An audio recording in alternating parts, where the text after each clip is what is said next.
Hey, algebra. This is the second half of section 3.1, which is graphing quadratic functions. We've just got a little bit more to talk about, which is like maximum and minimum values. But before we do that, I'm going to go ahead and do one more example just to kind of review what we talked about yesterday. So we're going to start with y equals x squared minus 4x plus 3. So write that down on your notes. And then what we're going to do is we're going to find the y-intercept. We're going to find the vertex, and we're going to find the axis of symmetry.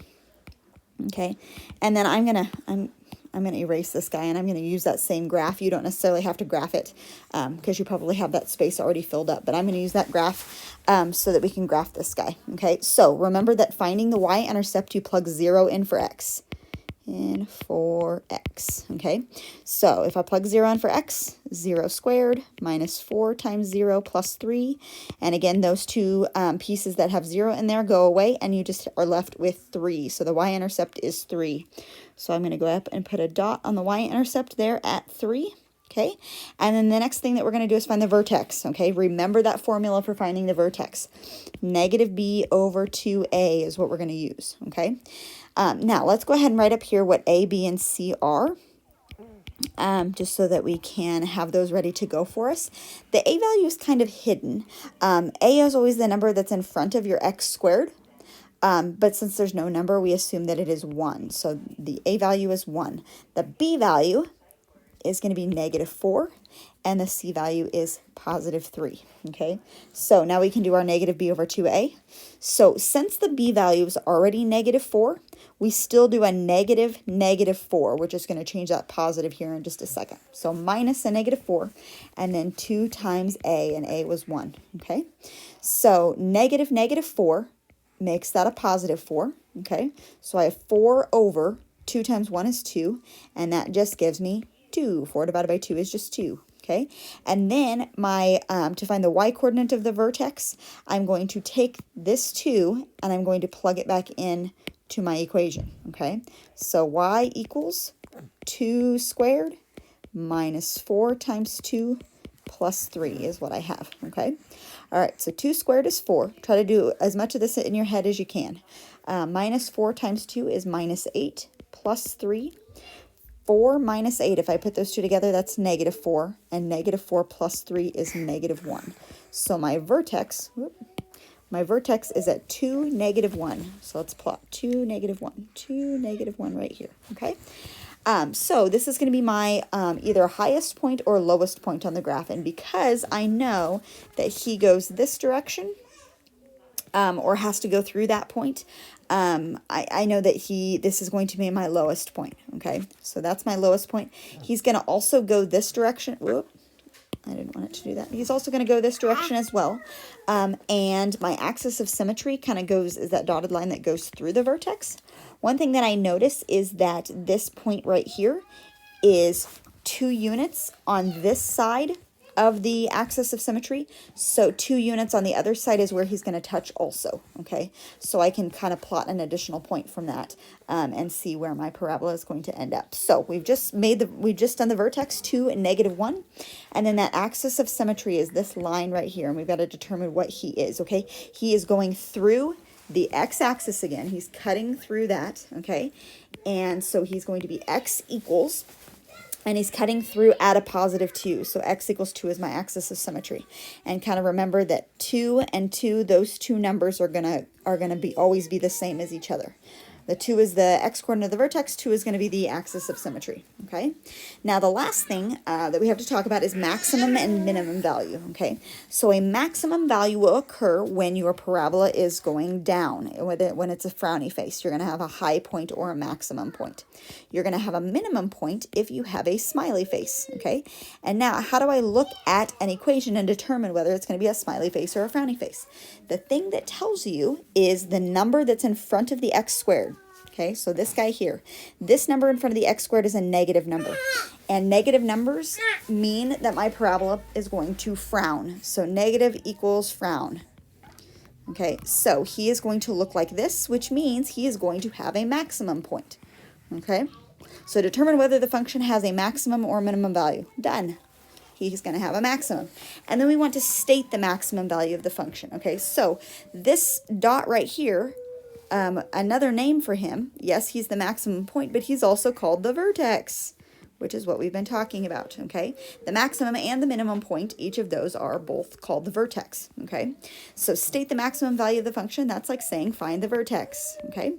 So, and then state domain and range, that's what we have to do for part C, so that's kind of new as well.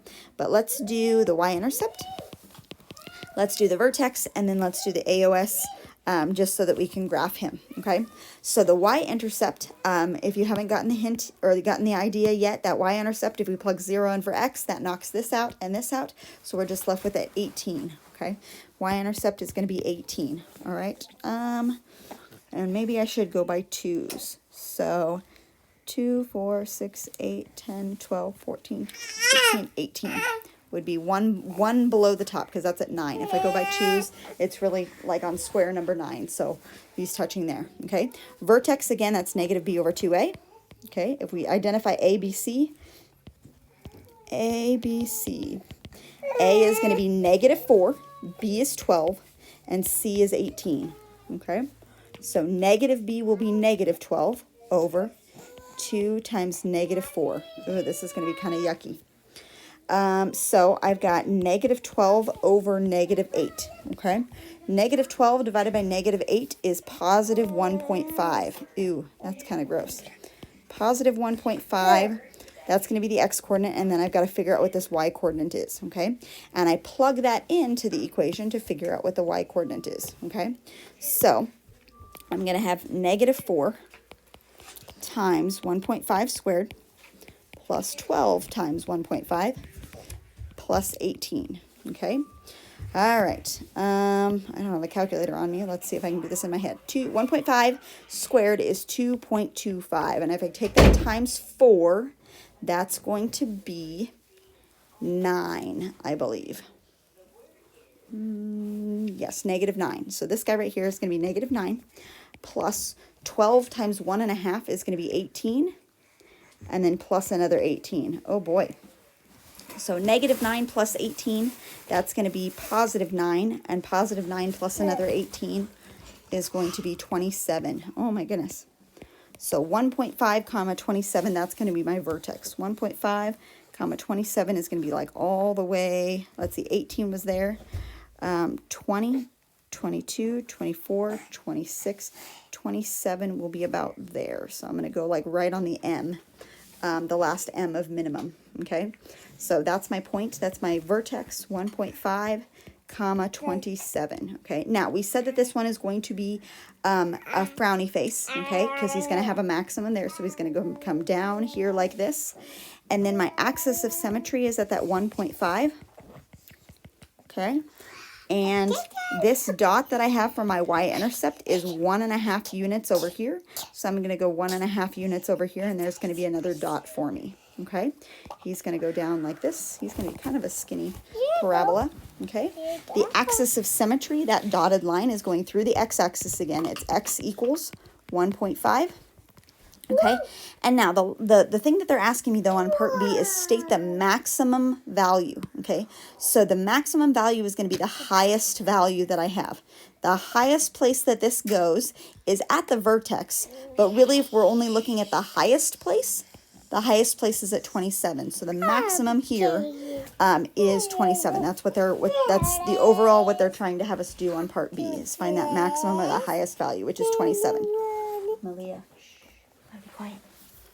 Okay, and then the last thing, state the domain and range. So domain and range. Domain refers to the x's, and range refers to the y values, okay? So the x's are what goes right and left. Right and left. Honey, go. Go out. Go out now.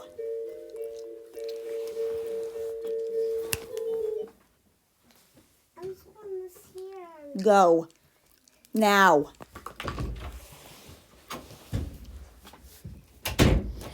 Okay, so if we look right and left to find the domain, we look to see, okay, what values is this going to touch on the right side and what values is it going to touch on the left side? Well, this arrow this arrow will continue going down and down and down forever, but it will also go to the right forever.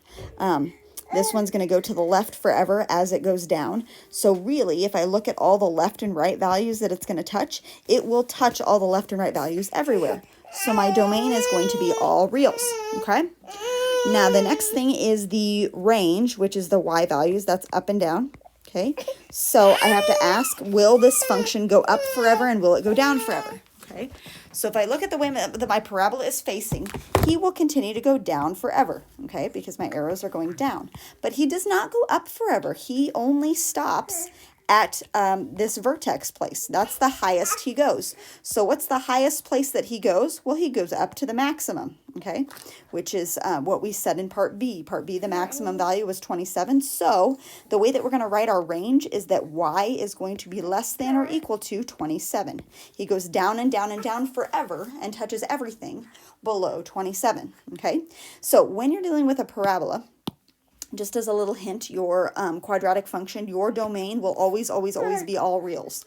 Because no matter what your parabola looks like, he will go left and right forever and ever and ever.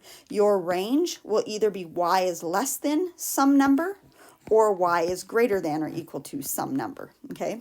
And it depends on whether your parabola is doing one of these or doing one of these, okay? If it's a smiley face parabola, your y is going to be greater than whatever this point is, okay? Because he's going to go up forever. All right, so that was just another additional example. I hope that all kind of made sense. Tomorrow we will move on to section 3.2, and that's all I have.